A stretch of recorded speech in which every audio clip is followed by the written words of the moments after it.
కష్టాల్లో ఉన్నప్పుడు స్నేహితుల యొక్క మనస్తత్వాలు, అలాగే పేదరికంలో ఉన్నప్పుడు బంధువుల యొక్క మనస్తత్వాలు బయటపడతాయి.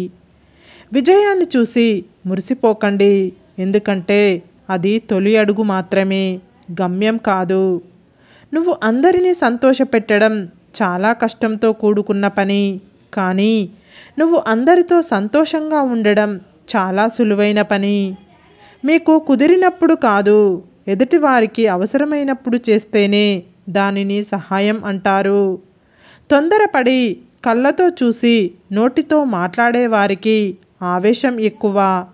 మాట్లాడకుండా మనసుతో చూసి మౌనంగా ఉండే వాళ్ళకి ఆలోచన ఎక్కువ. సహాయం చేసే గుణం ఉన్నవాడు సాకులు వెతకడు. ఏ పరిస్థితుల్లో ఉన్నా తప్పకుండా చేసి తీరుతాడు.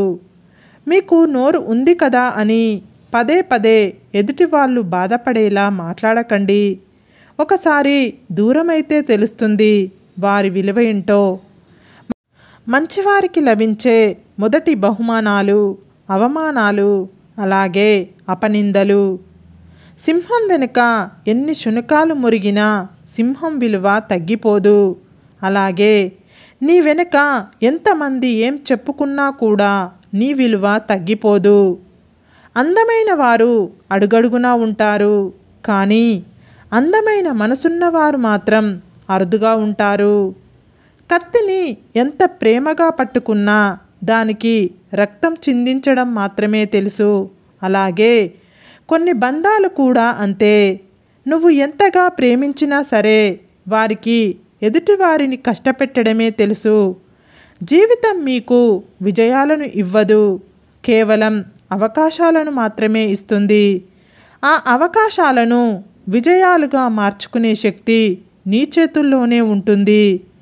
జీవితంలో ఎవరి మీద అయితే ప్రాణం ఇచ్చేంత ప్రేమను పెంచుకుంటారో వారే ప్రాణం పోయేంత బాధను మిగిల్చి వెళ్తారు. సులువుగా వచ్చింది ఏదైనా సరే దానికి విలువ తక్కువగానే ఉంటుంది. కష్టపడి సంపాదించుకున్నదే ఎప్పటికైనా శాశ్వతమైన విలువను సంపాదించుకుంటుంది. అది బంధమైన, ధనమైన, ప్రేమైన, స్నేహమైన, అలాగే వస్తువైనా. ఎవరి జీవితం వారికి గొప్ప, అంతేకాని ఎదుటివారితో పోల్చి చూసుకొని ఊరికే ఆరాటపడితే కలిగే లాభం మాత్రం శూన్యమని గుర్తుంచుకోండి. మీరు పట్టుకున్న దాన్ని విడిచిపెట్టకండి. విడిచిపెట్టే ఉద్దేశం ఉన్నప్పుడు పట్టుకోకండి. ఒక వ్యక్తి మనసును గాయపరచడానికి ఒక క్షణం చాలు, కానీ ఆ గాయపడిన మనసును గెలవాలి అంటే మాత్రం మీ జీవితకాలం సరిపోదు. నీ పక్కన ఉన్నప్పుడే పట్టించుకోని వారికి నువ్వు దూరంగా వెళితే నీ విలువ తెలుస్తుంది అనుకోవడం అని అమాయకత్వమే అవుతుంది. కష్టం అనేది ఎప్పుడు ఉండిపోదు, సంతోషం రాకమానదు. కష్టాలను ధైర్యంగా ఎదుర్కోండి, అలాగే బాధలను ఓపికగా ఓర్చుకోండి. తొందరపాటు నిర్ణయాలు ఎప్పుడూ తీసుకోకండి. సంతోషాలు మిమ్మల్ని వెతుక్కుంటూ తప్పక వస్తాయి.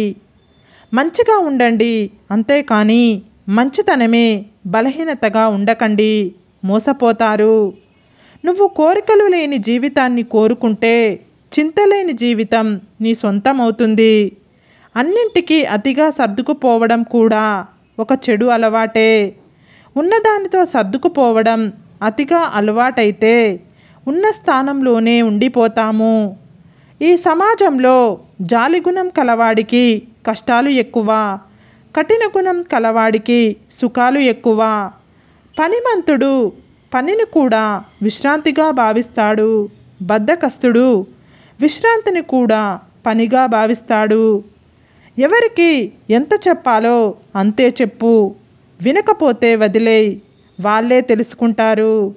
దెబ్బ తగిలితేనే కదా నొప్పి విలువ తెలిసేది. కలిసి ఉండాలి అనుకునేవారు అర్థం చేసుకునే ప్రయత్నం చేస్తారు. విడిపోవాలి అనుకునేవారు బాధ పెట్టడానికే ప్రయత్నిస్తారు. నువ్వు ఒకరికి నచ్చాలని ఏమీ లేదు, నచ్చకపోయినా నష్టమేమీ లేదు. మరెవరి కోసమో నీ వ్యక్తిత్వాన్ని చంపుకొని బ్రతకాల్సిన అవసరం అస్సలు లేదు. నీ విలువ తెలియని వారితో ఏం మాట్లాడినా, వారికి ఏం చేసినా కూడా మీకు విలువ ఉండదు.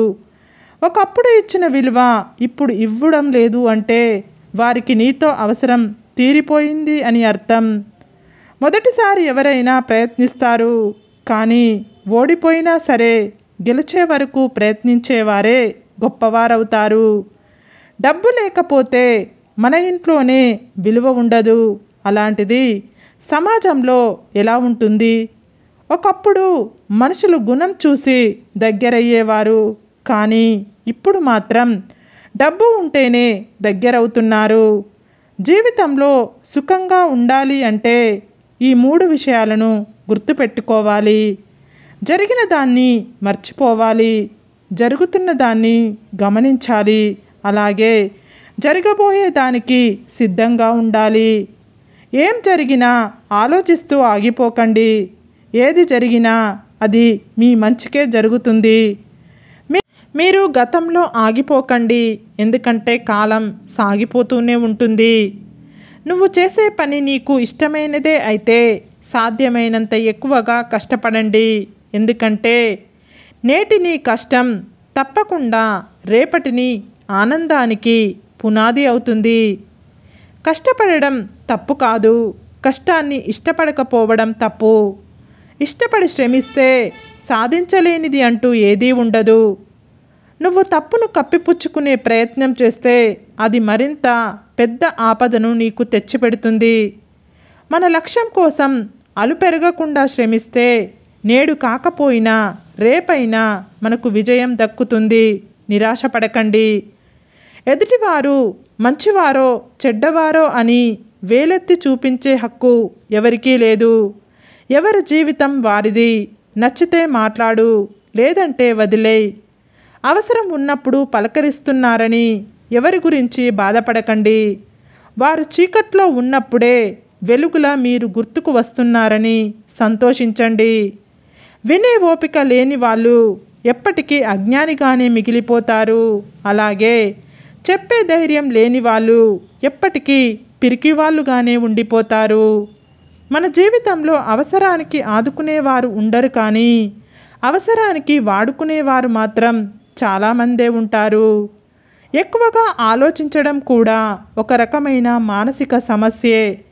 దానివల్ల అనారోగ్యం కలుగుతుందే తప్ప సమస్యకు పరిహారం మాత్రం దొరకదు. ఎక్కువ సమయం ఖాళీగా ఉండకుండా ఏదో ఒక పనిలో నిమగ్నం అవ్వండి. ఒక లక్ష్యాన్ని పెట్టుకోండి. నీ మనసులో ఆ లక్ష్యం తప్ప మరేది ఉండకూడదు. అప్పుడే మీరు కుదుట పడతారు. ఏ పని లేని వారికే ఎక్కువ ఆలోచనలు ఉన్నవారికే ఎక్కువ సమస్యలు. ఎవరైనా మన కోసం ఎదురు చూస్తున్నారు అంటే అది మన బలం. మనం ఎవరి కోసమైనా ఎదురు చూస్తున్నాము అంటే అది మన బలహీనత. మన మనసు ఎలా ఉంటుంది అంటే ఎదుటివారికి కష్టం వస్తే చూసి తట్టుకోలేక మన దగ్గర ఉన్నదంతా మొత్తం ఇచ్చేస్తాం. అదే కష్టం మనకు వస్తే మాత్రం కనీసం పట్టించుకోకుండా చూడనట్టుగా వెళ్ళిపోతూ ఉంటారు. మనకు బాగా ఇష్టమైన వాళ్లకు కూడా బాగా ఇష్టమైన వాళ్ళు ఉంటారు. అది మన మెదడు ఒప్పుకున్నా మన హృదయం మాత్రం ఒప్పుకోదు. అందరూ నీ వాళ్ళు అని నీ బలహీనతలను పంచుకునే సాహసం చెయ్యకు. నీ వాళ్ళు పరాయి వాళ్ళు అవ్వడం ఒక్క నిమిషం పట్టదు. అప్పుడు నీ బలహీనతలే వాళ్ళకి బలంగా మారతాయి. మీరు ప్రశాంతంగా ఎప్పుడు ఉంటారో తెలుసా? ఎదుటివారు మిమ్మల్ని ఎంత రొచ్చగొట్టే మాటలు మాట్లాడినా మీరు అవసరానికి మించి మాట్లాడకుండా ఉన్నప్పుడే ప్రశాంతంగా ఉంటారు. ప్రశాంతంగా ఉన్నప్పుడే ఎవరితో ఎలా మాట్లాడాలో తెలుస్తుంది. అవసరం మనల్ని బలహీనుల్ని చేస్తుంది. ఎందుకు అంటే పగవాడు అని తెలిసినా కూడా పలకరించు అని అవసరం చెప్తూ ఉంటుంది. ఎందుకంటే అవసరం కదా. నవ్వుకు ఉండే విలువ బాధకి ఉండదు. డబ్బుకు ఉండే విలువ గుణంకి ఉండదు. అబద్ధానికి ఉండే విలువ నిజానికి ఉండదు. సరే ఫ్రెండ్స్, ఈ వీడియో కనుక మీకు నచ్చినట్లయితే ఇలాంటి మంచి వీడియోల కోసం మా ఛానల్ని లైక్ చేసి మీ ఫ్రెండ్స్ రిలేటివ్స్కి షేర్ చేసి తప్పకుండా సబ్స్క్రైబ్ చేసుకోండి. సబ్స్క్రైబ్ చేసుకున్న వెంటనే పక్కనున్న బెల్ ఐకాన్ని క్లిక్ చేయండి. Bye friends.